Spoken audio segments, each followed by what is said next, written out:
Bismillahirrahmanirrahim. Assalamualaikum warahmatullahi wabarakatuh.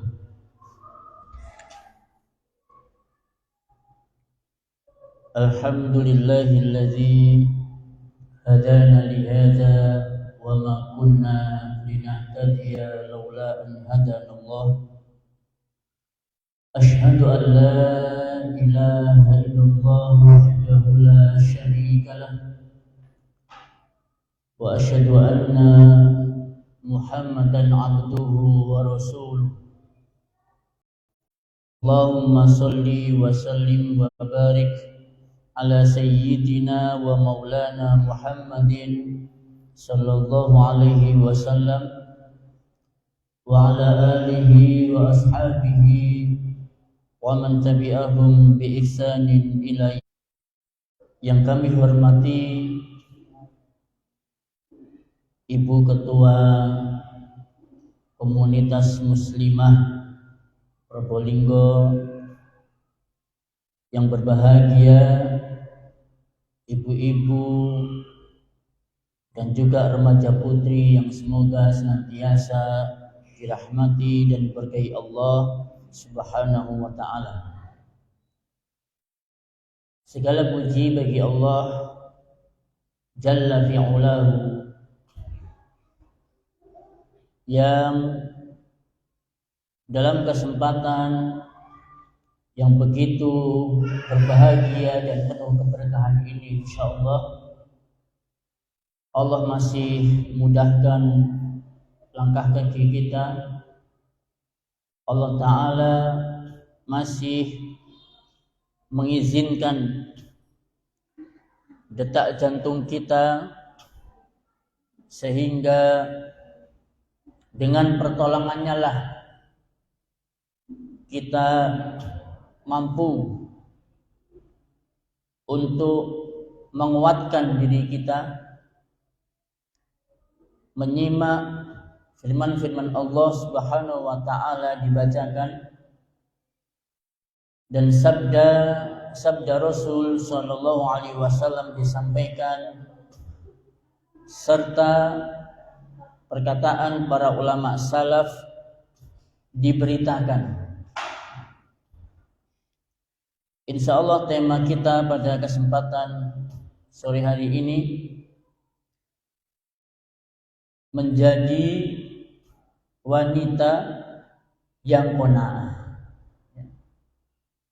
Ya, sebenarnya tema yang seringkali kita dengar, seringkali kita bahas, seringkali kita kaji bersama-sama, baik secara online ya maupun secara offline ya.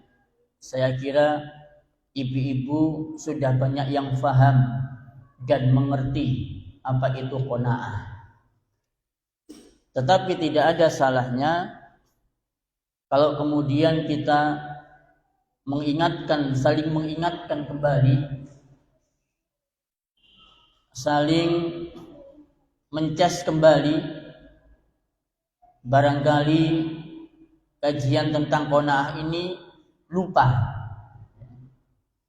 atau kajian pembahasan tentang qanaah ini ya, dulu sering izin ke belakang ya.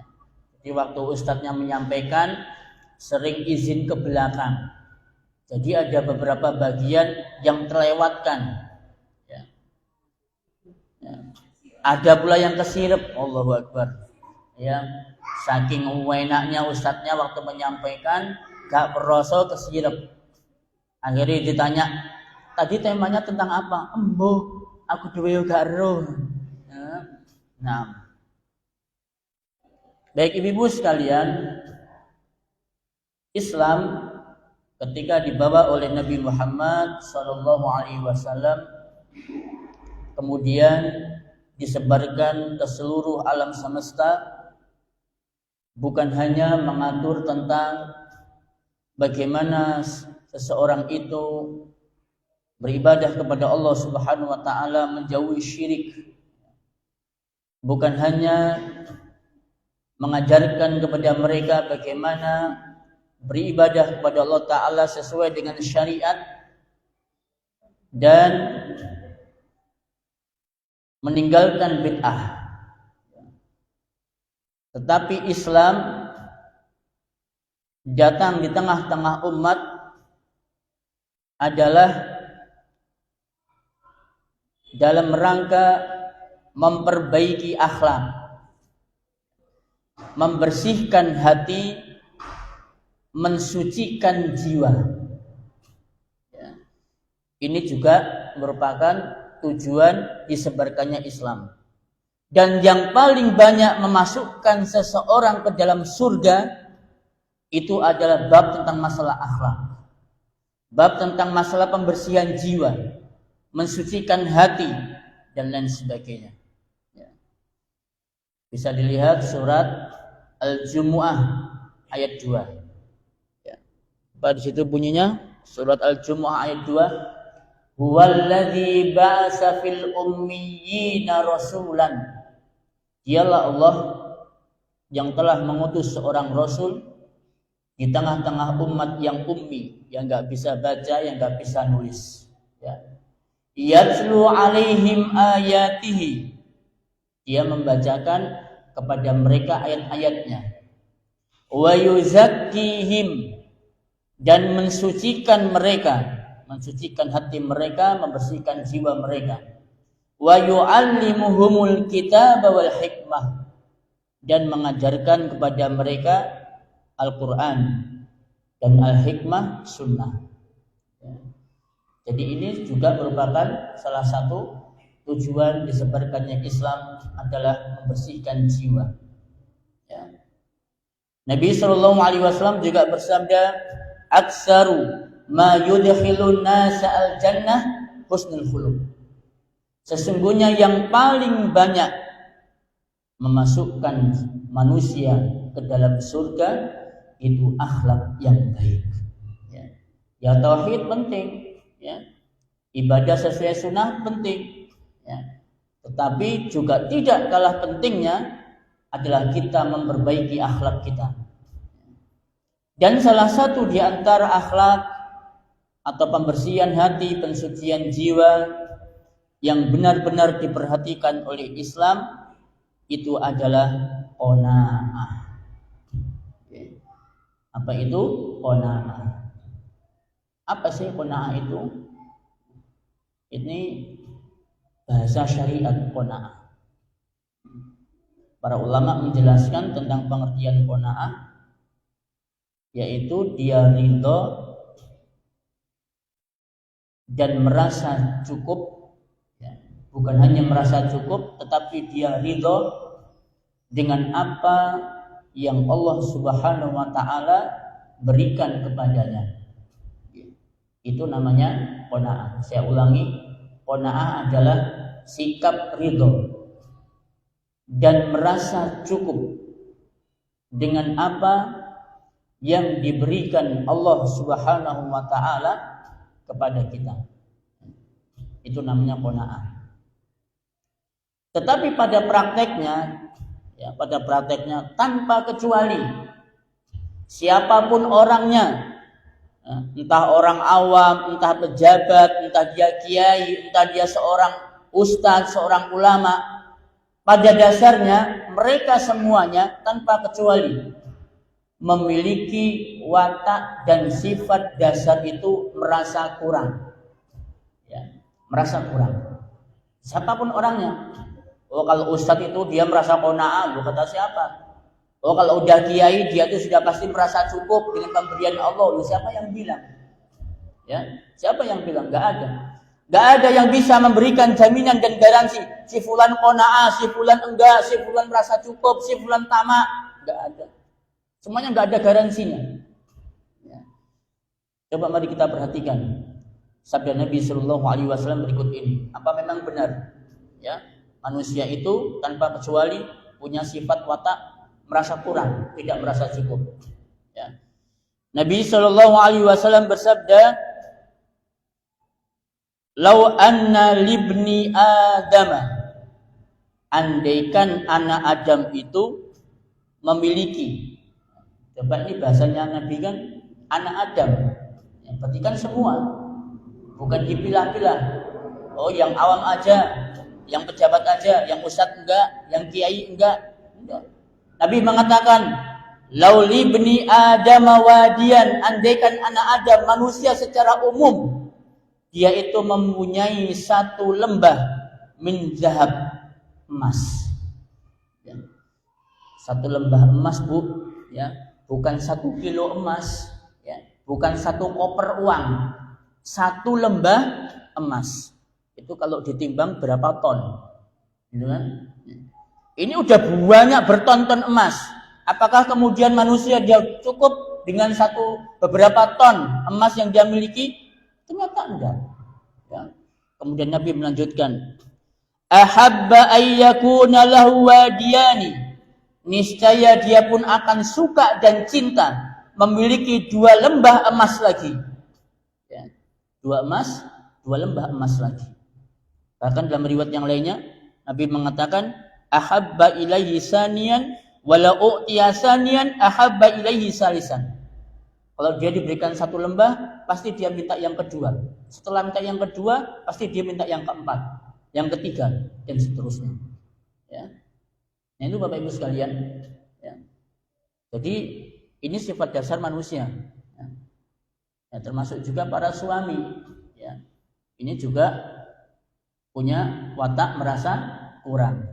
Ada enggak suami yang punya sifat merasa cukup? Ustaz, situ ai gak entek. Iya tah, ya, gak entek apa wedi, ya, gak entek apa gak wani, Loh iya. Pada hakikatnya kalau jenengan tahu ngobrol ini ya antar bapak-bapak ini sesama lelakinya, mereka semuanya itu gak cukup merasakan punya istri 1, ya. Ya kalau ngumpul sama ibu-ibu ya mereka gak berani, gitu kan. Tapi kalau sesama lelakinya, sama bapak-bapaknya, tanya satu-satu. Pada hakikatnya, mereka semuanya pingin punya yang kedua, gitu kan? Punya yang kedua, pingin lagi punya yang ketiga. Hatta dia udah sempurna nih, punya istri yang 4, ya, yakin dia pasti menginginkan istri yang kelima, yang keenam, yang ketujuh, dan lain sebagainya. Tidak akan pernah berhenti itu, ya. Ya cuma sakingnya dia dibatasi dengan hukum maksimal 4, nggak boleh lebih dari itu. You know, andaikan itu dibolehkan, seakeh-akeh ibu. Kayak di Madura itu kan punya istri berapa itu? Ya 10 mungkin yang Madura itu. Coba bayangkan itu mampu dia bisa. Ya. Tapi karena dibatasi dengan hukum, juga kadang dibatasi dengan ya beberapa hal yang membuat dia tidak berani, akhirnya situ ai gante Ustaz gitu kan. Nah, itu teman-teman sekalian. Ya, termasuk juga ibu-ibu nih. Ya, tanpa kecuali juga. Ibu-ibu nih cukup enggak punya 1 suami? Yakin saya kurang. Ya kan? Cuma karena kita itu dibatasi sama hukum, ya akhirnya enggak boleh kan poliandri, menikah lebih dari 1 suami. Andaikan itu boleh di dalam Islam, yakin ibu-ibu enggak akan pernah cukup punya suami 1. Pernah kok ada sebagian wanita, ya istilahnya curhat lah. Ustadz, Islam itu kok nggak adil ya? Loh kenapa Bu? Ya masa laki-laki itu diperbolehkan nikah sampai 4? Nah kita perempuan kok nggak boleh Ustadz? Ya kita kan juga punya sama lah seperti lelaki, gitu kan? Ada seperti itu. Ya cuma karena dibatasi hukum, ya syariat, ya maka itu nggak boleh, gitu kan? Tapi hakikatnya sama betul semuanya. Ya. Ibu-ibu dia punya baju 1 nih, ya, punya baju 1, ya, kain-kain terbuat dari kain Arab, ya, kainnya kain Arab atau apa ya, kain yang paling mahal tuh, ya. Terus tiba-tiba lewat nih, ada statusnya ibu-ibu yang lain, gitu kan, status temennya, jubah, jilbab, kok bagus ya, modelnya, kainnya, harganya murah. Kira-kira nih ibu-ibu pengen beli enggak? Pengen beli. Tuh ibunya ngaku tuh, pengen Ustaz. Ya kan? Iya. Nanti ada postingan lagi di grup, postingan jual beli, ya. postingan status dan sebagainya, lewat lagi itu, ya, pengen lagi beli, terus begitu, sampai 3 almari itu penuh dengan jubah, penuh dengan jilbab, butuh almari Bu, 3 almari, coba bayang no, ya, karena saking semangatnya mereka untuk mengkoleksi baju, itu baru baju ya, baru baju. Jangan kalau tahu, ya, ibu-ibu awam tuh kalau lagi mantenan Bu, coba lagi mantenan tuh, lihat temennya kok kelambi mantennya anyar, ya, cuma sayang kita ini udah dibatasi sama hijrah ya. Jadi ngelihat tuh kalau teman-teman, ya, ibu-ibu kalau manten itu ngelirik koncone, delone, ambek jawel papai, Pak deloken Pak, apik klambine Pak, kapan aku ganti klambi manten Pak, gitu Pak, ya, sing krasa ya guyu, ya, dijawel papai, ya, delon tuh Pak. Terus nanti ada undangan manten lagi, ngelirik lagi, delok koncone, kanan, kiri, depan, belakang. Kebetulan gandengan sama suaminya, dijawel manek papai. Gitu kan? Terus begitu ibu-ibu sekalian. Ya, itu memang sifat watak dasar manusia, nggak bisa dihilangkan itu. Ya, Allah Subhanahu wa taala berfirman dalam surat Al-Fajr, "Wa tuhibbunal mala hubban jamma." Mereka itu mencintai harta dengan kecintaan yang sangat. Ya, itu sifat dasar manusia tanpa kecuali. Ya. Ustadz ya berdoai, gitu kan? Ya, kecintaan sama harta iya, nggak bisa dipungkiri, nggak bisa diingkari. Ya. Cuma terkadang ada beberapa rambu yang membuat kita harus ngerem. Hanya itu aja bedanya sebenarnya. Ya. Nah, kadang kita lihat juga, ya, apa misalkan, ya, teman kita kasurnya udah mulai ganti, kebetulan ibu-ibu lagi ada pelajaran tahsin gitu ya di rumahnya seseorang, secara nggak sengaja dia lihat, ya, spring bednya temannya itu yang ketempatan tahsin kok bagus gitu loh, ya, bagus, iseng-iseng nanya lah, ya, kok ciapi spring bete yo, ya, mlebu kamar longgo entul itu, cek enak mentul, ya, nah begitu, ya, demek dan sebagainya, ya, kemudian dia sampai di rumah rasan-rasan sama suaminya, Pak, ya, aku tadi kan tahsin ya, iya. Terus itu Pak, aku kok delok spring bete ummu iku lho, apik Pak. Iso dilungguh iki yo, iso balik maneh, mentul-mentul ngene, gak kaya spring bete wak dhewe Pak. Geger iki loro kabeh. Ya. Allah ya Karim, ya. Akhirnya papa niki yo ngeluh, Bu, ya.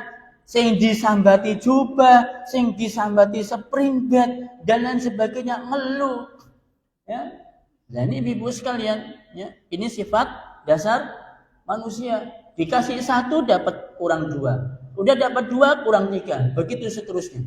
Kemudian Nabi melanjutkan, kapan sifat tamak terhadap dunia itu akan berhenti? Ya. Kapan sifat qanaah itu akan berhenti? Kata Nabi, walay yamla afahu illa turab, dan tidak akan ada yang bisa memenuhi mulutnya kecuali tanah. Artinya dia akan berhenti dari sifat terus merasa kurang ketika dia sudah mengalami kematian. Wa yutubullahu ala man taba, dan Allah Subhanahu wa taala mengampuni orang-orang yang bertaubat. Nah, padahal ibu-ibu sekalian, hakikatnya harta yang selalu ini kita upayakan, ya, harta yang selalu kita usahakan sebenarnya, ya, itu sebenarnya bukan harta kita. Rumah mewah, ya, yang kita tabung nih bersama dengan suami kita, yang kita merintis dari awal sampai akhir, ya, luas lebarnya 15 atau mungkin 20, panjangnya 25, rumahnya tingkat 2, ya, kemudian AC-nya pun bukan hanya 1 kamar, hampir setiap ruang itu mereka punya AC semua, ya. Kemudian kulkasnya, ya, bukan hanya 1 pintu, bukan hanya 2 pintu, bahkan beberapa kulkas dan lain sebagainya. Ya, itu mereka mengira itu harta mereka. Ya. Atau mungkin mobil yang berjajar di garasi, yang kita merasa kurang di dalamnya, apalagi mobil. Ya. Kemudian ditambah lagi sepeda motor yang nggak cukup 2 sampai 5, ya, berjajar juga di garasinya. Ya, kata Nabi, ya, iya satu-satu, suaminya 1, istri 1, anaknya kebetulan 4, atau mungkin iya anaknya mungkin 3, satu-satu semua. Ya, kan 5 sepeda motornya, ya, belum sih mobilnya, ya, berjajar di garasi. Ya. Apakah itu harta kita yang kita selalu merasa kurang di dalamnya? Ini kata Nabi. Ya. Apa sebenarnya hakikat dari harta kita? Yaqulul abdu, seorang hamba berkata, mali, hartaku. Ya. Kata Nabi, innama lahu min malihi salasun.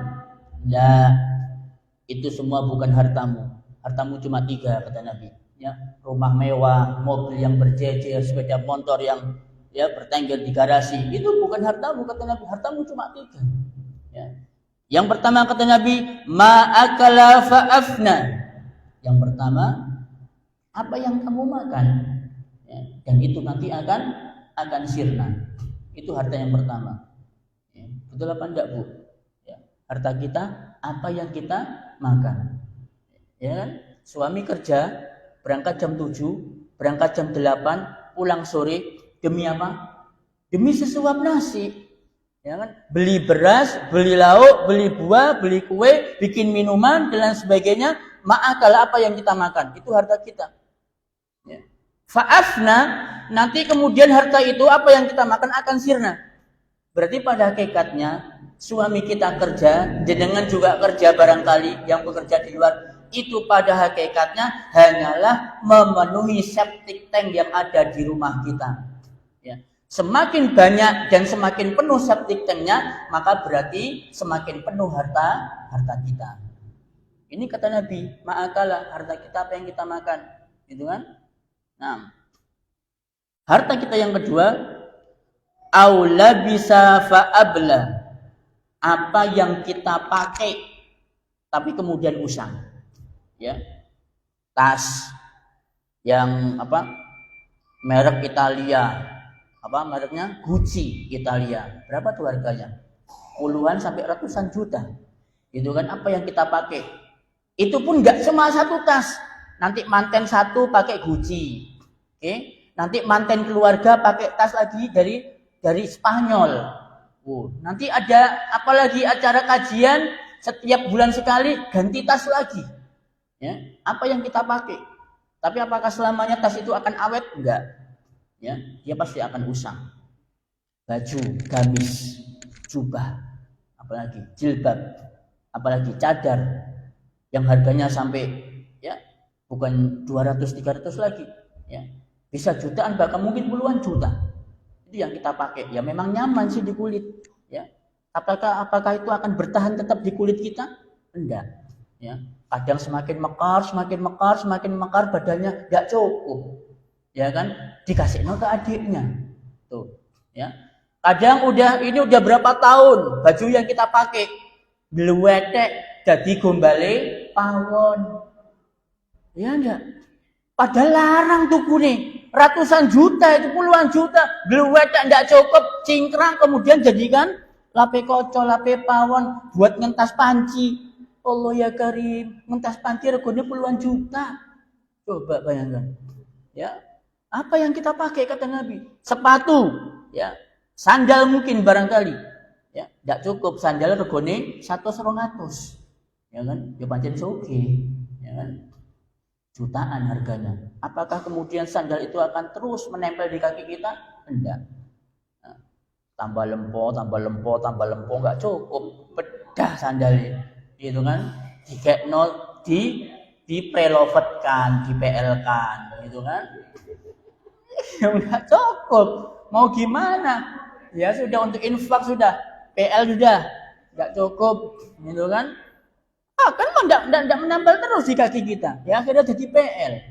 Apalagi, ya itu kata Nabi harta kita yang kedua. apa yang kita pakai, apa yang kita kenakan, kemudian suatu saat dia usang. Au a'tafa abtana. Nah, ini yang ketiga, atau apa yang engkau infakkan atau engkau simpan, engkau sedekahkan itu sebagai simpanan untuk akhirat. Wa masih wadzalik, maka yang selain itu, yang selain dari tiga ini, fahuwa zahibun, maka dia itu akan pergi, akan sirna. Wa tarikuhu linnas, dan engkau tinggalkan untuk orang lain. Betul. Rumah mewah Bapak Ibu, 20 lebarnya, panjang 25, apa selamanya itu milik kita? Enggak. Apa selamanya miliknya Bapak? Boten. Suaminya meninggal, ya, kira-kira rumah dibawa? Enggak. Itu jadi rebutan nanti sama anak-anak. Rebutan warisan, ya. Atau bisa jadi juga nanti ditempati oleh suami yang kedua. Ya. Benar enggak? Rezekinya suami yang kedua. Itu kan? Nah, suaminya meninggal, kemudian istrinya masih sewehet, ya, rabi manek. Loh, suami kedua tinggal di situ. Wah, kipas-kipas dia. Dia menikmati rumah yang dia dirintis sama suami yang pertama. Loh, kenakan sama orang lain. Atau bisa jadi rumah itu dijual, kemudian dibagi, selesai. Ya. Mobil 2, apakah selamanya jadi milik kita? Enggak juga. Ya kan? Ya, mungkin dijual sama anak-anak buat biaya sekolah, mungkin dijual sama istrinya, atau mungkin dipakai sama istrinya bersama dengan suaminya yang baru. Demikian juga, ya. Atau mungkin istrinya yang meninggal duluan, sama, ya. Maka semua harta-harta itu semua selain daripada yang tiga ini, maka akan kita tinggalkan dan kemudian diberikan sama orang lain. Nah, kalau sudah begitu Bapak Ibu sekalian, ya, terus buat apa? Kita ini bersusah payah, ya, sampai capek-capek cari uang, bahkan kita sampai merasa kurang, dikasih ini kurang, dikasih itu kurang, toh juga akhirnya nanti semuanya pergi dan dikasihkan sama orang lain. Ya, ya. Insya Allah kalau dengan ini, ya, kita akan merasa mempunyai jiwa yang qanaah. Nah, kemudian orang yang qanaah itu tidak bisa dilihat dari tampilan lahirnya. Ya, contoh, apakah orang yang pakaiannya lusuh, ya, kumal, kemudian rumahnya reot begitu, apakah itu bisa disebut sebagai orang qanaah? Belum tentu. Apakah yang mobilnya bagus, ya, kemudian pakaiannya juga mahal, sandalnya pun juga mahal, rumahnya gede magrong-magrong, apakah itu bisa disebutin orang yang tidak qanaah juga? Belum tentu juga. Ya, karena ibu-ibu, qanaah itu tempatnya di dalam hati. Ya, bukan lewat lahiriah, bukan. Tempatnya di dalam hati. Kalau udah berurusan dengan hati, maka yang tahu adalah ya kita sendiri dengan Allah Subhanahu wa taala. Kita qanaah apa enggak? Ya, orang miskin, bajunya lusuh, rumahnya reot, makannya seadanya. Belum tentu itu dia qanaah. Kenapa belum tentu qanaah? Karena dia itu hanya tidak mampu saja untuk beli. Ya. Mau beli, mau ganti kendaraan enggak mampu, gitu kan? Mau renovasi rumah gak mampu, ya. Tapi pada hakikatnya dia ingin tampil yang baik, tampil yang bagus, tampil yang mewah. Bahkan ada di antara mereka orang-orang yang miskin, yang kekurangan harta, mereka itu sampai disibukkan hanya dengan mencari harta, mencari duit untuk renovasi rumah, untuk beli ini, untuk beli itu. Bahkan maaf nun sewu, ya, mereka pun sampai rela, ya, rela meskipun nggak mampu beli, itu mereka hutang. Itu orang miskin, ya. Ada yang seperti itu, ya. Lihat temannya, ya, HP-nya kok udah mulai ganti nih, ya, Oppo Find X5, wis teman kajian itu kan, atau teman kajian ini kok, bajunya kok udah mulai ganti nih. Beli di mana nih, Oh, ini beli di online. Oh, bagus ya, lembut kainnya. Berapa, Ya, murah kok, cuma 5 juta. Ya, murah, 5 juta murah, gitu kan? Nah, apa yang terjadi kemudian? Maka dia pun kemudian berusaha menginginkan apa yang dimiliki oleh orang lain dimiliki oleh dirinya.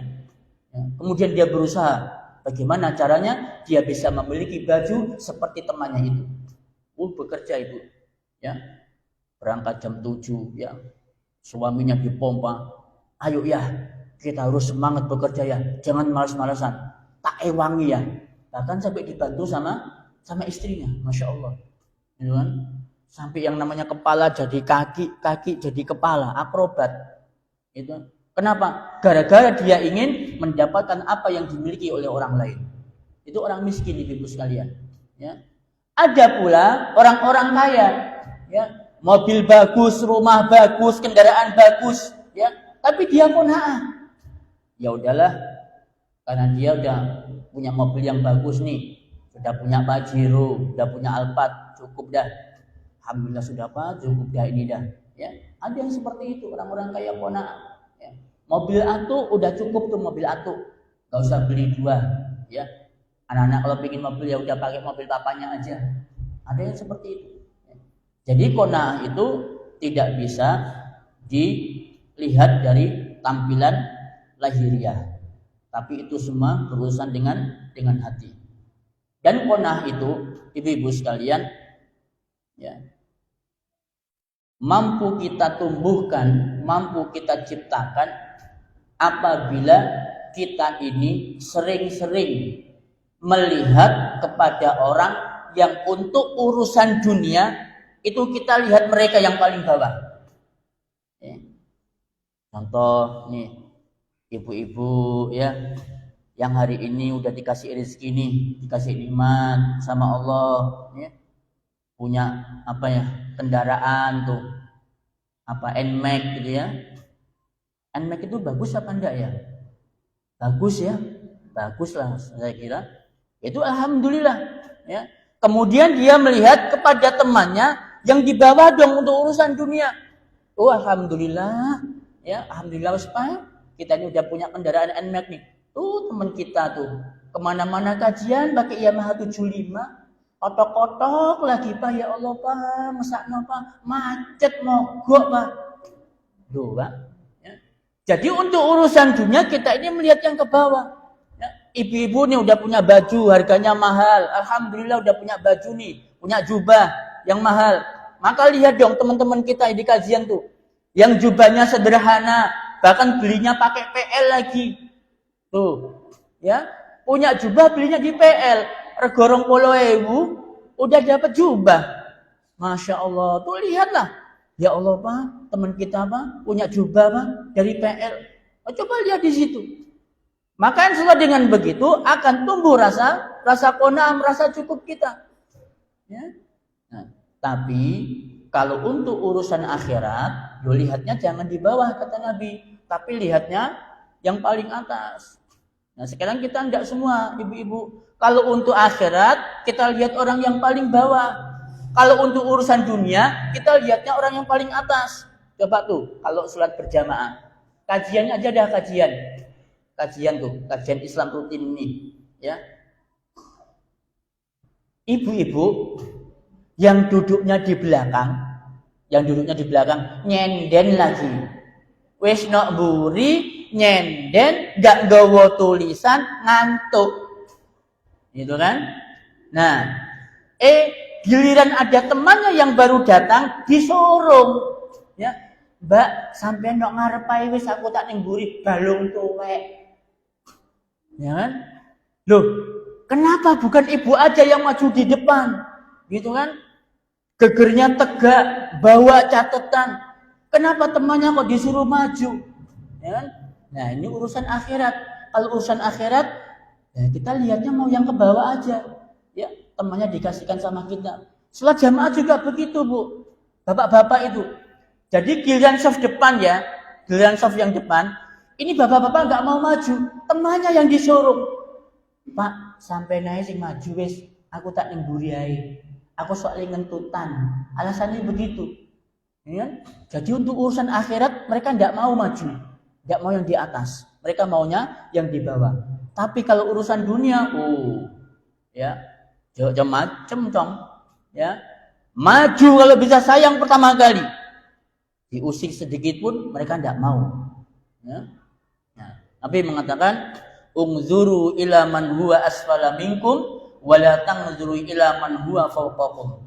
Lihatlah kepada orang yang hidupnya lebih bawah di antara kalian dalam urusan dunia, tetapi wala tanzuru, dan jangan kalian melihat kepada orang yang ada di atas dalam urusan dunia. Ya. Itu ibu-ibu sekalian yang mampu bisa menumbuhkan kepada kita sifat qanaah, yaitu melihat kepada orang yang paling bawah dari kehidupan dunia. Nah, bahkan Nabi Shallallahu Alaihi Wasallam ya, mengatakan bahwa tidak ada sebuah karunia, sebuah nikmat yang Allah berikan kepada seseorang selain daripada dianugerahi nikmat qanaah. Ya. Nabi bersabda, "Qad aflaha man aslama." Sungguh sangat beruntung orang yang masuk Islam. Ya. Wa ruziqa kafafan. Kemudian dia mendapatkan rizki yang cukup. Wa qanna'ahu Allahu bima atahu, dan Allah anugerahkan kepadanya sifat qanaah dengan rezeki yang Allah berikan kepadanya. Ini Ibu sekalian. Jadi qanaah itu satu nikmat, satu pemberian yang tidak Allah berikan kepada setiap hamba. Ini nikmat dan anugerah yang luar biasa. Kenapa bisa dikatakan nikmat, Ustaz? Anugerah yang luar biasa. Karena orang yang dianugerahi oleh Allah sifat qanaah, dia adalah orang yang paling kaya sedunia. Ya. Maka kalau ada majalah beberapa orang terkaya di dunia. Ya. Nomor 1 itu kalau tidak salah Bill Gates yang punya Microsoft. Ya, itu orang paling kaya di dunia. Kemudian nomor 2, 3, 4 dan seterusnya. Harusnya ini yang ditempatkan di nomor 1 orang yang paling kaya sedunia itu adalah orang yang qanaah. Ya. Kenapa? Orang qanaah itu orang paling kaya sedunia karena apa yang sudah Allah berikan kepadanya dia enggak pernah merasa kurang. Justru orang yang paling miskin sedunia bukan orang yang tinggal di bantaran sungai, di pinggir sungai, rumahnya cuma 1 petak, gitu kan? Lebarnya 5 meter, kemudian panjangnya 5 meter, ya, kemudian rumahnya bambu-bambu. Enggak, itu bukan orang miskin. Ya. Orang miskin itu adalah pada hakikatnya adalah orang yang tidak pernah merasa cukup, selalu merasa kurang meskipun hartanya itu sudah melimpah. Ya, sudah melimpah. Apa contohnya? Ada ASN, ya, gajinya sudah 5 juta. Gaji sudah 6 juta, bahkan udah 10 juta. Ya. Ada TNI Polri, ya, gajinya setiap bulan udah 6 juta, udah 7 juta. Nah, sekarang kita balik tanya. Kira-kira nih, TNI, Polri, para pejabat, pegawai negeri yang pendapatannya gajinya setiap bulan udah mainnya udah 5 juta, 6 juta. Kira-kira cukup gak? Ya. Enggak cukup. Ya. Mobil udah punya, rumah luas, besar, cukup gaji 6 juta? Ternyata enggak cukup. Apa indikatornya enggak cukup? Ternyata dia pun juga masih cari obyekan. Ya. Ya, kalau obyekannya halal, obyekannya haram lagi. Ya, menipu dalam jual beli, korupsi, ya, jadi bandarnya narkoba. Ya, apalagi judi online. Tuh. Itu berangkat daripada orang-orang yang tidak pernah merasa cukup dengan apa yang sudah Allah berikan. Makanya dia berusaha untuk cari obyekan. Ya. Nah itu ya. Jadi tidak apa namanya? Bukanlah orang yang kaya itu orang yang dikatakan hartanya melimpah, tidak sama Nabi. Kata Nabi, laisal ghina kasratul ardi. Tidaklah orang yang kaya dikatakan kaya orang yang banyak hartanya. Walakinnal ghina ghinan nafsi. Tetapi orang yang dikatakan kaya itu adalah orang yang kaya jiwanya, kaya hatinya. Apa kaya jiwa, kaya hati? Ya tadi itu, dia punya sifat qanaah. Nah,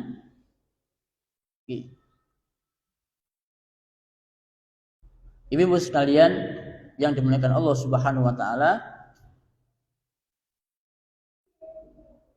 kemudian orang-orang yang memiliki ya jiwa yang tidak qanaah itu berangkat dari sifat orang yang suka berlomba-lomba dan bermegah-megahan di dalam masalah harta.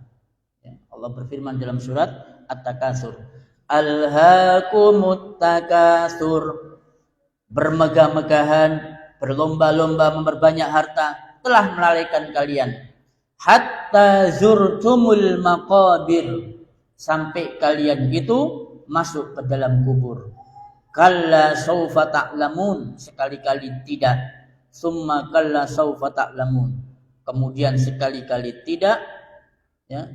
Kalla law ta'lamuna ilmal yaqin, sekiranya kamu nanti mengetahui dengan pasti, niscaya kamu benar-benar akan melihat neraka jahim, dan seterusnya. Ya. Jadi itu berawal dari kita ini berlomba-lomba, ya, bermegah-megahan, memperbanyak harta, memperbanyak anak dan sebagainya, yang membuat kita ini tidak punya sifat qanaah. Ya. Nah, lawan dari qanaah itu adalah tamak. Oke. Tamak, rakus. Itu lawan dari qanaah. Ya. Jadi orang yang punya sifat tamak, yang punya jiwa rakus, selamanya dia tidak akan pernah bisa qanaah. Ya. Orang yang tamak, orang yang rakus, selamanya tidak akan pernah punya jiwa suka bersyukur, pandai bersyukur, tidak pernah akan bisa. Gimana mau bersyukur? Wong dia tamak, rakus dengan masalah atas itu senantiasa kurang. Maka dia nggak mungkin, sulit untuk bersyukur. Nah, maka kita harus kenali apa ciri-ciri orang-orang yang tamak atau rakus dengan dunia. Ya, pertama, ya, supaya kita ini nanti bisa berimbang. Oh iya, kalau itu cirinya tamak, berarti saya akan hilangkan itu supaya punya jiwa qanaah. Pertama, terlalu bersemangat mencari harta tanpa memperhatikan waktu dan kondisi tubuh. Ya, saya ulangi, terlalu bersemangat mencari harta. Ya. Bukan berarti malas bekerja ya, awas jangan disalahpahami. Oh kalau begitu sama Ustadz nggak boleh ya kita ini semangat bekerja. Enggak, bukan. Yang dimaksud adalah kita terus bersemangat untuk kerja. Ya. Duit. Ya, tanpa kenal waktu dan tanpa mengenal kondisi tubuh. Ada tidak orang seperti ini? Banyak ibu-ibu sekalian. Berangkat jam 7, harusnya jam 4 itu udah pulang di rumah. Udah cukup tuh jam 4 pulang waktu bersama dengan istri dan anak-anak. Itu ada sebagian orang yang enggak begitu. Ya. Jam 7 berangkat sampai di rumah jam 9 malam. Kemudian pekerjaan yang di kantor dibawa ke rumah. Numpuk segini bu tasnya, isinya apa? Kertas, bukan duit. Ya, kertas sampai tumpuk begini, dibawa ke rumah. Nanti sampai di rumah itu dikerjakan pekerjaan kantor, coba. Ya, sampai jam 12 malam, jam 2 malam baru tidur suaminya. Tuh, ada yang begitu. Ada yang berangkat jam 7, nanti pulangnya jam 12 malam, berangkat habis subuh. Sampai anak itu tidak kenal. Ini siapa, abinya, ayahnya, papanya, tidak kenal. Lalu berangkatnya habis subuh, pulangnya malam, anak-anak udah tidur semua. Tidak kenal waktu. Ya. Nah, makanya kita dulu waktu masih di Surabaya, di bis kota itu ya, di bis-bis antar kota, antar provinsi juga itu, ada orang-orang pengamen itu. Pengamen itu begini bunyinya. apa ya? Gema azan zuhur. Ada yang masih ingat? Ada yang apal tahu? Gema azan zuhur, aku di perjalanan. Gema azan asar, aku lelah di jalan. Gema azan maghrib. Ya, apa itu juga? Ya. Pokoknya intinya mulai dari zuhur, asar, maghrib, isya, subuh. Gema azan subuh, aku terlelap tidur. Udah. Jadi yang namanya saking dia semangatnya untuk mencari harta, duit sampai 5 waktu ini semuanya terlewatkan. Ya, semuanya terlewatkan. Ya. Dah eling dengan Allah Subhanahu wa taala. Ini namanya ciri orang yang tamak dan rakus sama dunia. Ya, semua waktunya terus diporsir untuk dunia. Kepala jadi kaki, kaki jadi kepala. Malam jadi siang, siang jadi siang. Ya. Ini hati-hati yang punya seperti ini. Dan ini biasanya, maaf, orang-orang yang punya tanggungan cicilan kredit. Nah, ya. Loh kok bisa Ustaz? Orang kalau udah punya tanggungan hutang, cicilan kredit, yang dipikir adalah tiap tanggal 1. Ya. Tanggal 1 wayai ning FIF, bayar Honda. Ya. Nanti tanggal 10 bayar ning Toyota, cicilan mobil. Nanti tanggal 15, tanggal 20, tanggal 25 bayar ke KPR BTN, cicilan rumah. Tuh, ya. Jadi setiap bulan yang dipikirkan itu adalah dit. Ya, kredit. Makanya kemudian dia tidak pernah merasa puas. Ya kan? Udah nih sertifikat rumah udah disekolahkan, ya. Ambil lagi untuk ganti mobil, sekolahkan lagi sertifikatnya, mikir lagi, ya. Sampai ada di antara mereka itu, maaf ya, yang gajinya itu Bapak Ibu enggak cukup. Gaji 5 juta habis 0. Yang enggak terima apa-apa. Untuk apa? Yo nyicil tadi itu. Ya kan? Kalau udah 0, apa yang terjadi? Buat makan nggak ada, bayar sekolah nggak ada, ya kan? Untuk cicilan mobil, akhirnya dia pun cari obyekan lagi. Ya, sore waktunya pulang, nanti habis maghrib berangkat lagi, nggak tahu cari obyekan kemana. Ya, di sing ono di saut, gitu kan? Kadang juga pakai manipulasi data dan kwitansi, ya, melaporkan LPG yang palsu, yang penuh dengan rekayasa. Karena tadi tanggungan hutang yang dia harus dibebankan setiap bulan, ya, membuat dia terus bersemangat untuk mencari duit. Hati-hati Bu, ya, jangan seneng punya suami yang seperti ini. Nah, ini pun juga berangkat dari para istri, para wanita yang nggak punya sifat qanaah. Lalu bojone dilikitik terus, ya, Pak, kapan punya mobil? Pak, kapan haji? Pak, kapan umroh? Ya, lawung konconya status umroh terus, Bu. Aduh, iku padloken, Pak. Umroh boleh, iki mari umroh. Kapan Pak adewe umroh, Pak? Pucik senenge, Pak ya. Ya semuanya pengin umroh, semuanya pengin, siapa yang enggak kepingin, Bu? Ya kan? Ya, tapi kalau suaminya dilikitik terus, ya, dia enggak mampu, gajinya cuma 1 juta, gajinya cuma 2 juta, cukup buat umroh, ya, buat makan, buat sekolah, dan lain sebagainya. Di luar mukjizat ya, di luar pertolongan Allah loh. Normal-normalan ini kita, ya, gaji 1 juta, 2 juta, cukup untuk umroh. 3 juta, ya enggak cukup, ya kan? Nah, ini berangkat dari para istri yang senantiasa memprovokasi suaminya supaya tidak kenal waktu dan lelah untuk terus mencari duit. Ya. Sampai ada ini apa? Kita punya teman, ya. Jadi kalau suaminya keluar itu ya, yang diharapkan itu suaminya pulang bawa duit. Ya rugi dong kalau cuma keluar pulang nggak bawa apa-apa. Ya paling nggak keluar pulang bawa duit. Astagfirullahaladzim, ya.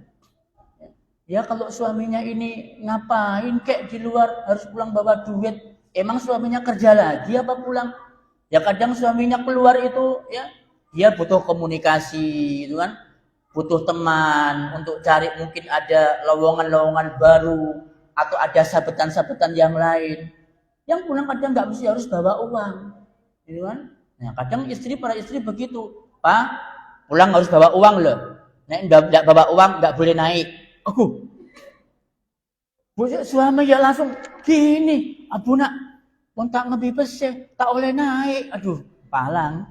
Ya, akhirnya begitu nanti suaminya mikir Bu, toto embong gini, Bu, nggak naik, Bu. Aduh, nabrak akhirnya. Itu kan? Nah, berangkat dari para istri yang nggak punya sifat qanaah. Oke. Yang kedua, ya, ciri orang yang tamak dunia ingin memiliki sesuatu yang dimiliki orang lain. Ya, ingin memiliki sesuatu yang dimiliki orang lain. Tapi dia nggak mampu. Ya, kalau mampu nggak masalah. Ya, saya bilang kalau jenengan punya kemampuan nggak masalah. Ya, contoh kita punya teman nih, HP-nya baru ganti, boleh nggak kita ganti HP? Boleh, kalau jenengan punya kemampuan. Ya, berhubung jenengan nggak punya kemampuan, janganlah, direm dulu, diempet, nabung dulu, sampai terkumpul, baru kemudian ganti HP. Begitu. Jangan sampai kita ingin memiliki sesuatu yang dimiliki orang lain, kita tidak punya kemampuan, akhirnya utang. Utang kemudian angel bayare. Gitu kan? Sampai ya ada parian tuh, ya. Apa namanya? Utang nggak pernah bayar, terus ke KUA bawa roti bolu, status WA jalan-jalan mulu. Gitu kan? Nah itu dia hutang nggak pernah bayar, ya status WA jalan-jalan mulu, sampai begitu, ya. Berangkat dari orang-orang yang suka berhutang tadi, ya, tapi nggak pernah mau bayar. Ya. Nah, yang ketiga, panjang angan-angan, yaitu suka menghayal dan tidak realistis. Nah, ini berangkat orang yang tamak dunia, tamak sama harta. Itu panjang angan-angan. Panjang angan-angan beda dengan cita-cita loh ya. Beda dengan cita-cita.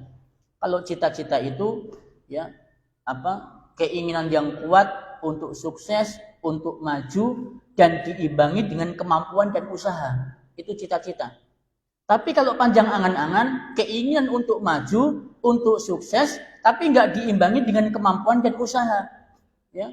Nah, ya tadi suka menghayal, ngimpi, gitu kan? Mimpi ya, nanti punya kapal pesiar, mimpi ya duwe sepur dhewe, gitu kan? Nah, itu kan panjang angan-angan. Antum punya kemampuan enggak punya kapal pesiar, beli kapal pesiar, enggak punya berarti kan panjang angan-angan. Itu jangan seperti itu. Ya. 4. Pelit bahkan kepada dirinya sendiri. Nah, ini pelit bahkan kepada dirinya sendiri. Masya Allah. Untuk dirinya sendiri itu loh Bu, pelitnya luar biasa. Kalau untuk orang lain masih wajar ya. Ini untuk dirinya sendiri, pelitnya luar biasa. Contohnya apa? Sandal jepit Bu. Sandal jepit itu kan udah putus tuh talinya. Harusnya apa? Dibuang kan? Beli baru. Ini enggak. DKI peniti, ya, sandalnya itu dikasih peniti, ya, udah gitu dikasih peniti, penitinya kemudian lepas, putus, ganti peniti lagi, sampai benar-benar terwepes sandalnya baru ganti. Oh, ini kan pelit untuk dirinya sendiri, ya. Buk sandal piro regone 15.000 20.000 swalo, ya, pedot ganti. Tapi karena berhubung dia pelit meskipun untuk dirinya sendiri, nah ini. 6. Ini contoh. 5. Memiliki sifat workaholic. Apa? Pekerja keras. Loh, bekerja keras itu nggak boleh tau Ustaz? Ya boleh bekerja keras itu. Tapi ini bekerja keras itu kan beda nggih. Ini di luar batas manusia ini, workaholic ini pekerja keras. Ini masih ada hubungannya dengan nomor 1. Nggak ingat waktu, nggak ingat fisik, nggak ingat kesehatannya, semuanya dilakoni semua. Ya, kayak nggak roh kesele gitu loh. Nah, ini pekerja keras namanya. Ini orang-orang yang punya sifat tamak dengan dunia. 6. Tidak mensyukuri nikmat yang dimiliki. Ya, karena memang qanaah itu berjalan beriringan dengan syukur. Syukur melahirkan qanaah, qanaah melahirkan syukur. Tidak mungkin orang yang qanaah tidak bersyukur. Sebagaimana orang yang tidak bersyukur tidak mungkin dia qanaah. Karena ini tidak bisa dipisahkan, qanaah dengan bersyukur.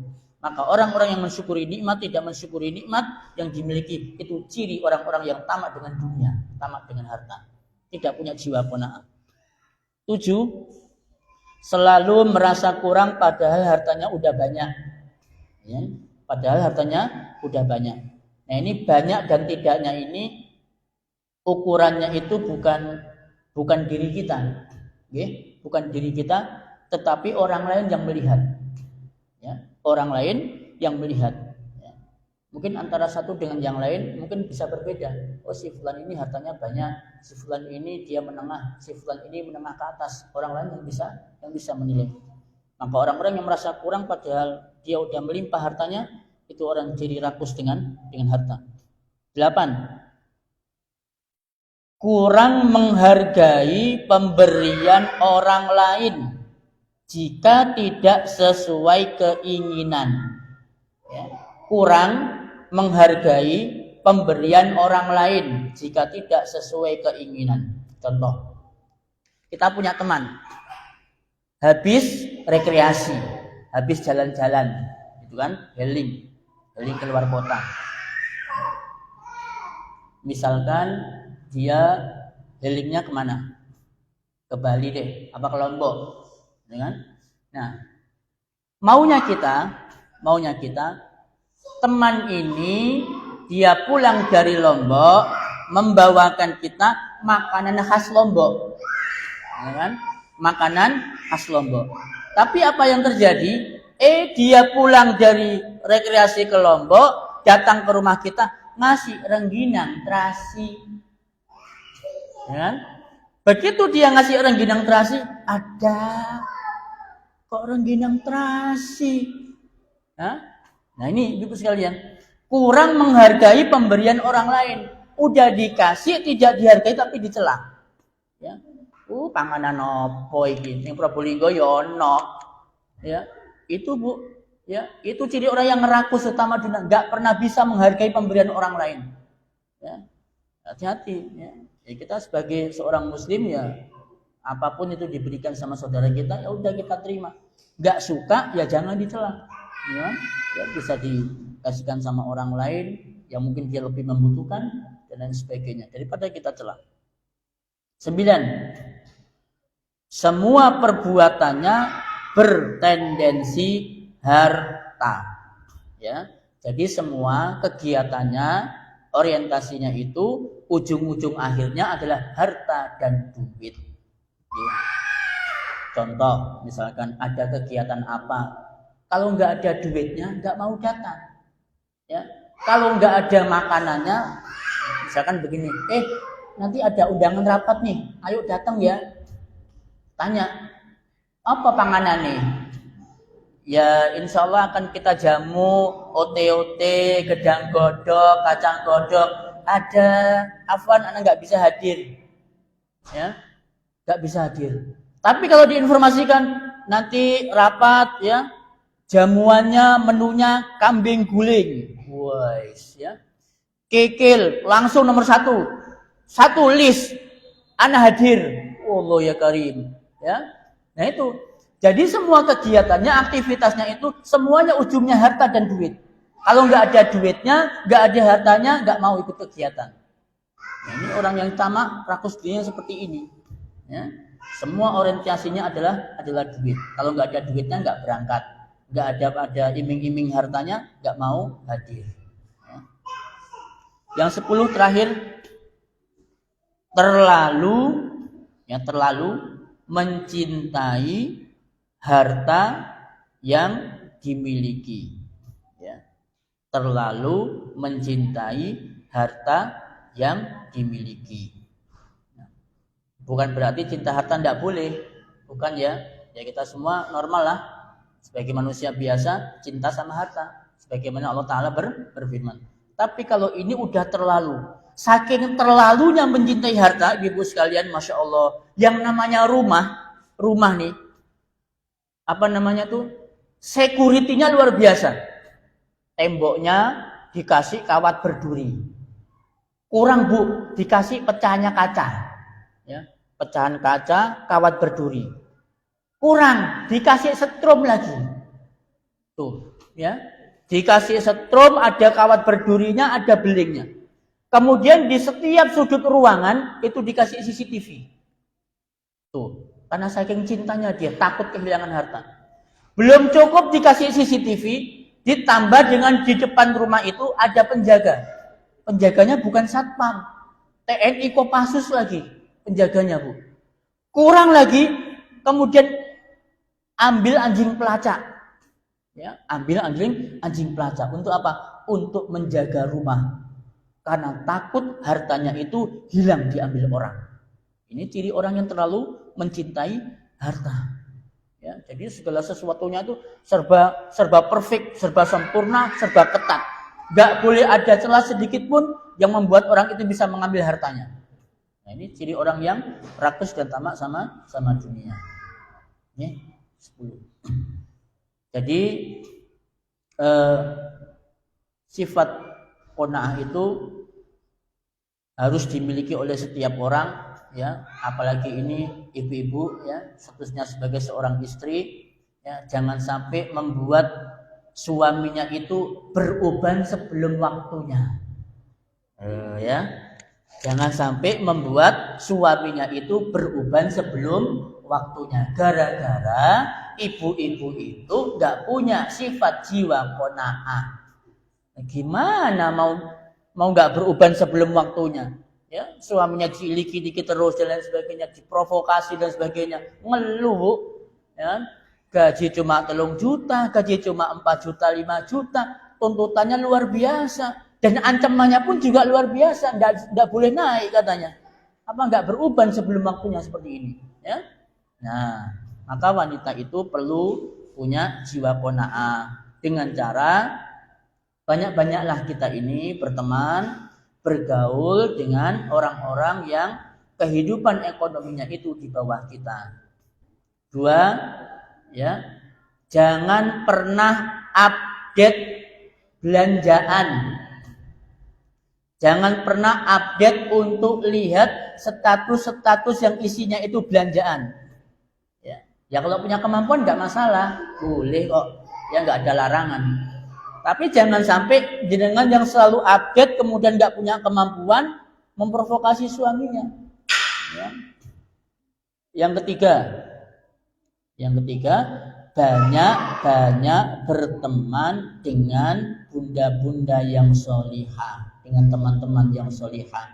Nanti dengan teman-teman itu kan saling apa ya, saling menggesek, itu kan, saling mengingatkan, saling memotivasi, ayo gitu kan, ayo yang pakaiannya sampai 3 almari, ayo di-PL-kan, ya, untuk infak misalkan. Ini teman-teman solihah semua memotivasi kita itu kan. Nah, jangan sampai jadi hisab yang lebih berat loh di akhirat. Jadi kalau bukan teman-teman solihah nggak bisa seperti ini, gitu kan. Nah, kemudian yang keempat, ya, yang keempat adalah banyak berdoa kepada Allah, minta diberikan sifat qanaah. Salah satunya, Allahumma inni as'alukal huda wat tuqa wal afafa wal ghina. Nah ini Bu, ya. Ya Allah, sesungguhnya aku minta kepadamu al-huda, hidayah, petunjuk. Wat tuqa, ketakwaan. Wal afafa, kehormatan diri. Wal ghina, rasa cukup. Ya kan? Rasa cukup. Nah ini itu harus kita minta, ya, karena ini berhubungan dengan masalah hati, ya, harus terus kita minta kepada Allah Subhanahu wa taala. Nah, Itu mungkin yang bisa kami sampaikan ya berkaitan dengan masalah menjadi wanita ya, atau menjadi istri yang qanaah ya tadi. Nah, wallahu alam bishawab. Sambil mengisi waktu, ini ada beberapa pertanyaan yang disampaikan. Bagaimana cara menasihati ibu dengan bahasa yang baik, yang tidak menyakiti hati beliau, agar mau menerima nasihat sunnah? Oke. Ini saya tanya dulu, kita di rumah itu terbiasa pakai bahasa halus apa pakai bahasa kasar? Ya. Kalau kita terbiasa pakai bahasa halus dengan orang tua, ini enak. Kayak boten, sampun, itu kan, panjenengan, bajeting putih, ini lebih enak kalau pakai bahasa ini. Tapi kalau kita pakai bahasa yang kayak teman dengan antar teman, Bu katanya nyandi, Bu wis mangan, Bu adus ta. Nah, ini kan biasa sejak kecil kan kita begitu, sebagian rumah ya, sebagian orang. Jadi sama orang tua itu sudah dibiasakan pakai bahasa yang kasar, bukan bahasa yang halus. Ini sulit yang seperti ini.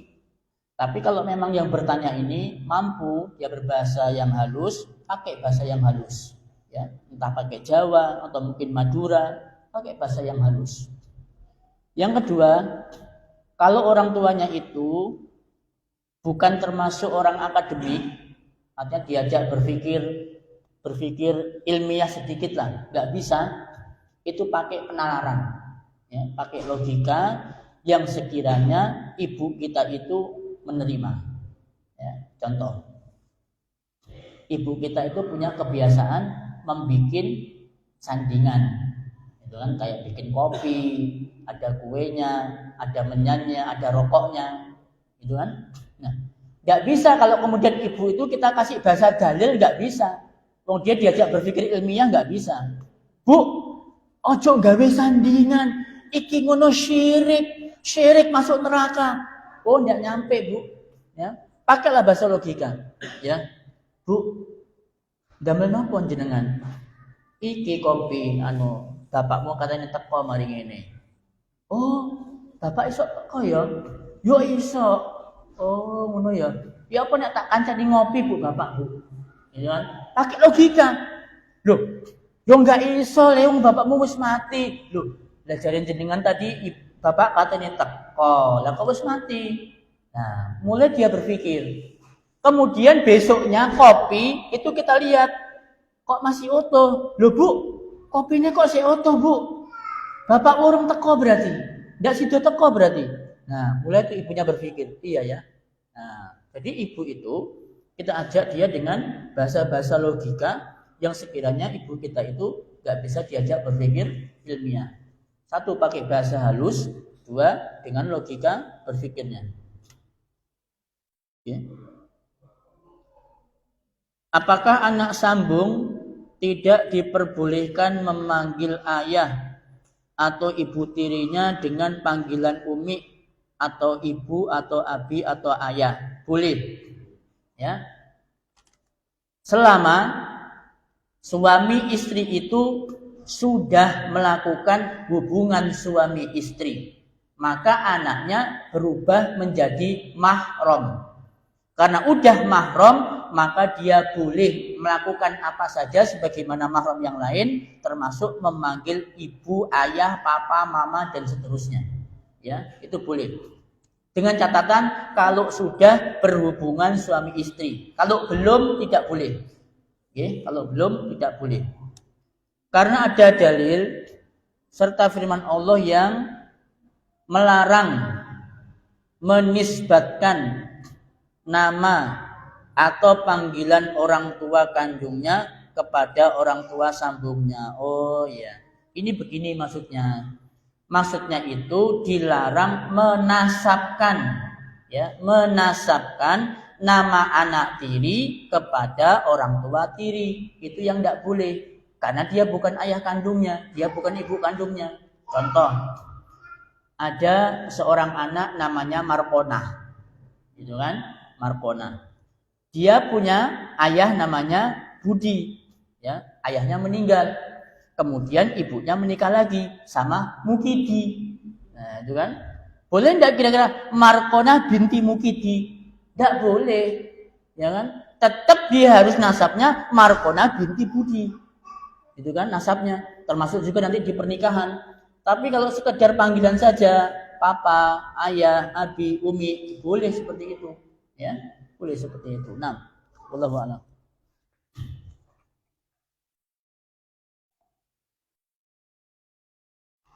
Nah, apakah qanaah itu hanya berhubungan dengan materi atau harta saja? Iya, ya. Hanya berhubungan dengan materi dan harta saja. Kalau selain itu, masalah ibadah, masalah ilmu, tidak boleh qanaah. Masalah ilmu qanaah, aduh Ustaz cukup sudah wis. Ya, cukup saulan pisan wis bendina Sabtu sore. Qanaah saya Ustaz, lu jangan. Kalau ilmu jangan qanaah Ibu. Jenengan harus terus merasa kurang dan merasa kurang. Ikut kajian terus, online di kajian datangi terus, merasa kurang dengan ilmu, jangan qanaah. Masalah ilmu qanaah, giliran masalah harta, masya Allah, ya terus berburu terus, gitu kan?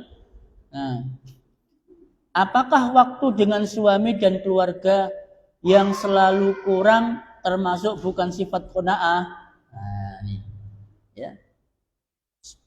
Waktu dengan suami dan keluarga yang selalu kurang. Oh, contohnya begini. Oke. Ini ya.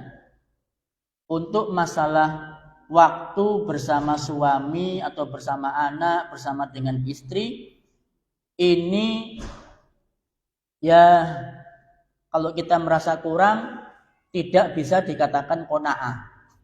Kenapa begitu? Karena tanggung jawab suami, tanggung jawab istri itu harus tetap membersamai anak, ya, dan membersamai pasangan. Apa dalilnya Ustaz? Dalilnya adalah kisah Ummu Darda bersama dengan suaminya Abu Darda. Abu Darda itu, ibu sekalian, ya, menghabiskan waktunya di masjid, bukan begadang, ya, ngopi sama teman-temannya, bukan, menghabiskan waktunya di masjid. Ngapain? Bukan tidur, tapi dia beribadah. Sampai dia itu lupa, bukan lupa sih, waktu bersama dengan istrinya itu sangat-sangat kurang. Ya, sampai kemudian melihat temannya Abu Dzar Al-Ghifari, lihat Ummu Darda itu kasihan tuh, ya, kayak wajahnya itu lesu, ya, nggak ada gairah, nggak ada semangat, kayak nggak ada apa ya, nggak ada mimiknya begitu loh. Akhirnya Abu Dzar Al-Ghifari menemui sahabatnya Abu Darda. Wahai Abu Darda, apa yang terjadi denganmu? Ini aku ke masjid, aku beribadah. Loh, bukankah kamu punya keluarga? Kamu punya istri, kamu punya tubuh, kamu punya kesehatan. Iya. Kenapa kamu nggak datangi istrimu? Kenapa kamu tidak memperhatikan kesehatanmu? Aku akan laporkan ini kepada Kanjeng Nabi. Oh, dilaporkan ibu sama Abu Dzar Al-Ghifari perbuatan Abu Darda. Ya. Kemudian Abu Darda dipanggil. Wahai Abu Darda, apakah betul yang diceritakan sama Abu Dzar Al-Ghifari demikian dan demikian? Betul ya Rasulullah. Maka Rasul menjawab, jangan begitu. Fa inna 'alaika, ya. Fa inna 'alaika fi jismika haqqun. Sesungguhnya di dalam tubuhmu itu ada haknya. Ya, jadi kalau waktunya tidur ya tidur, waktunya makan ya makan. Kemudian wa 'alaika fi ahlika haqqun, dan di dalam keluargamu juga ada haknya.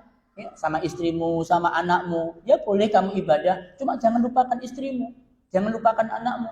Ya, itu Bu. Jadi dalam masalah ini, ya, ini bukan dikatakan qanaah, tapi merupakan kewajiban bagi seorang suami, ya, tetap membersamai istrinya dan juga membersamai anaknya, ya, apapun itu yang terjadi.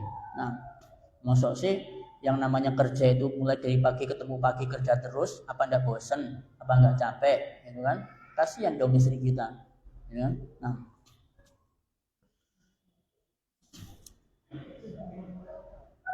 Bagaimana cara kita menyampaikan, menjelaskan Islam kepada sekelompok orang-orang non-muslim? Bolehkah dengan tegas sampai berdebat?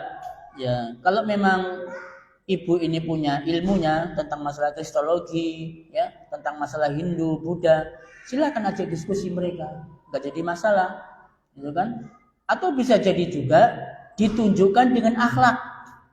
Nah, kayak ini, kayak Qatar nih ya. Qatar itu kan Piala Dunia yang menghadirkan orang-orang kafir semua kebanyakan. Itu Masya Allah. Mereka menjelaskan Islam itu bukan dengan cara ceramah. Pakai tulisan. Kullu ma'rufin sodaqoh. Gitu kan. Terus nanti apa, disediakan apa sama pemerintah Qatar. Sampai mereka itu menyediakan waktu khusus bagian untuk memberikan ceramah sama kesebelasan. Sampai begitu Qatar. Ya. Itu cara, salah satu di antara cara bentuknya kita menjelaskan Islam kepada orang-orang non-muslim. Ya, banyak caranya. Nah.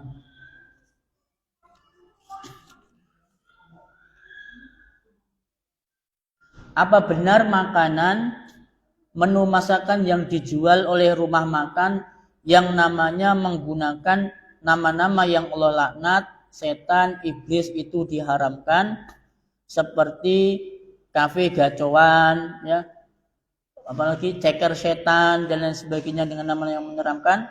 Apakah benar haram untuk kita makan? Nah, barakallahu fiik. Ini juga sempat ditanyakan ya oleh beberapa para ulama tentang masalah ini. Mereka menjawab bahwa secara hukum asal makanannya halal. Ya, secara hukum asal makanannya halal. Namun dikarenakan penamaannya itu dinamakan dengan hal-hal yang menjijikkan, bahkan itu merupakan musuh Allah dan Rasulnya, maka tidak sepatutnya bagi seorang muslim untuk datang di situ, ya, datang di situ loh ya, bukan untuk makan. Misalkan jenengan ada dikirimi orang mie gacoan, boleh enggak dimakan? Boleh, ya, boleh jenengan makan mie gacoan, enggak apa-apa. Tapi kalau kita datang ke sana, ya, atau mungkin apa bentuknya ceker setan dan lain sebagainya, itu yang para ulama menganjurkan sebaiknya tidak ke sana. Oke, sebaiknya tidak ke sana. Nah, wallahu a'lam bishawab. Ambekan yo jane yo dijenengi ceker setan apa gitu. Apa enggak mie setan ya? Enggak ada apa nama yang lebih cakep gitu ya. Nah, apabila wanita yang belanja skincare, nah ini wanita belanja skincare dan sering ke salon supaya suaminya senang, juga termasuk tidak qanaah. Barakallahu fiik. Pertanyaan bagus nih, ya. Ibu-ibu beli skincare ke salon, mandi spa, ya. Terus apalagi luluran dan sebagainya dalam rangka untuk menyenangkan suaminya, apakah termasuk tidak qanaah? Tidak. Ini tidak bisa dikatakan qanaah. Ya. Tadi yang dikatakan qanaah, yang tidak qanaah itu apabila ibu-ibu ya tidak punya kemampuan untuk membeli, kemudian memaksakan diri untuk membeli. Itu namanya tidak qanaah. Nah, jadi beli skincare ya boleh kalau ibu-ibu punya kemampuan, suaminya ada duit, gitu kan? Nah, kalau suaminya nggak ada duit, misalkan, yo jangan dipaksa, ya. Katanya istri disuruh menyenangkan suaminya. Masa aku berdaan ambil tepung, gitu kan? Buat skincare apa? Misal begitu, ya, kalau ada kemampuan beli nggak apa-apa, ditabung dulu, nanti beli skincare gitu kan, nanti nabung dulu ke salon, nggak menjadi masalah, boleh, ya, boleh seperti itu, ya, tidak termasuk qanaah, ya, bukan ya, jadi bukan qanaah yang seperti ini, bukan tidak qanaah yang seperti ini, nah, boleh. Kadang saudara atau tetangga memberi oleh-oleh dari safar kepada kita. kita menerimanya dan menyimpan dalam kulkas. Akan tetapi karena lupa hingga oleh-oleh tersebut membusuk hingga kita buang. Nah, ini. Apakah itu termasuk tidak menghargai pemberian orang lain? Nah,